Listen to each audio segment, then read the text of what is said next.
अंकाई किल्ला नाशिक जिल्ह्यातील मनमाड आणि येवला या शहरांपासून अगदी जवळ असणारा हा किल्ला. म्हणजे आम्ही येवल्यापासून या किल्ल्याकडे गेलो होतो. अंदाजे 10 ते 15 किलोमीटर अंतर येवला ते अंकाई किल्ला असं ते होतं. पावसाळी वातावरण असल्यामुळं आम्ही पूर्व तयारीनिशीच या किल्ल्याकडे गेलो होतो.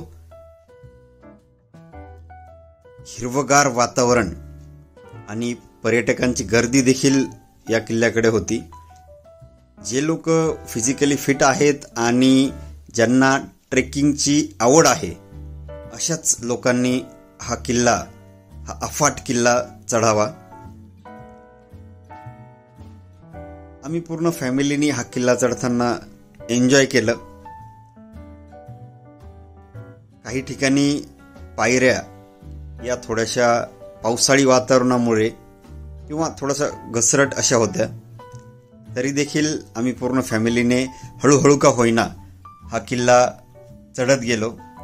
काही ठिकाणी भुयारं तर काही ठिकाणी कोरीव काम केलेलं देखील या अंकाई किल्ल्यावर दिसलं.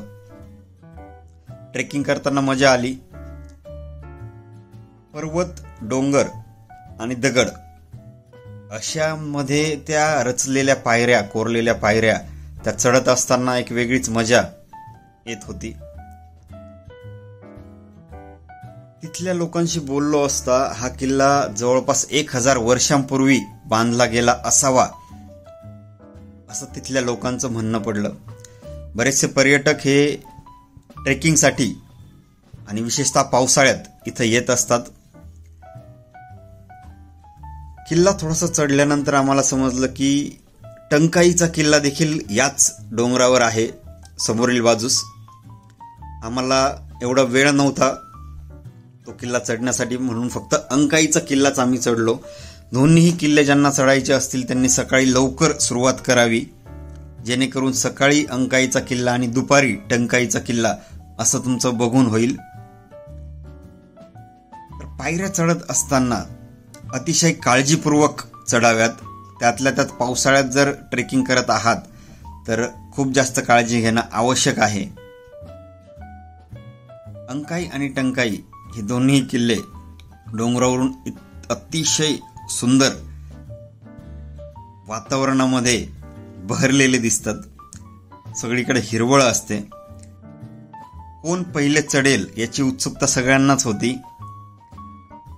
आणि वरती चढल्यानंतर थंब पॉइंट म्हणजे आपल्या हाताच्या बोटातील अंगठ्याचा जसा आकार असतो थंबचा, अगदी तसाच डोंगर समोरील बाजूस दिसतो.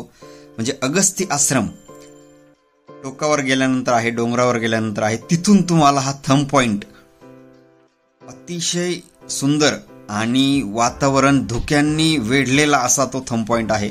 इथं ट्रॅक्टर कसं एवढ्या वरती आलं आम्हाला देखील तो प्रश्न पडला. त्याचं उत्तर तुम्हाला देखील मिळेल तुम्ही वरती चढल्याच्या नंतर. तर त्या मंदिरात दर्शन घेतल्याच्या नंतर आम्ही थोडंसं तिथं निवांत बसलो. खूप छान वाटलं. पावसाळ्यात इथं फिरायला गेल्याच्या नंतर आम्ही पूर्ण फॅमिलीनी एन्जॉय केला. परत जर कधी व्हिजिट झाली तर आम्ही टंकाईचा किल्ला देखील तिथे बघणार आहोत.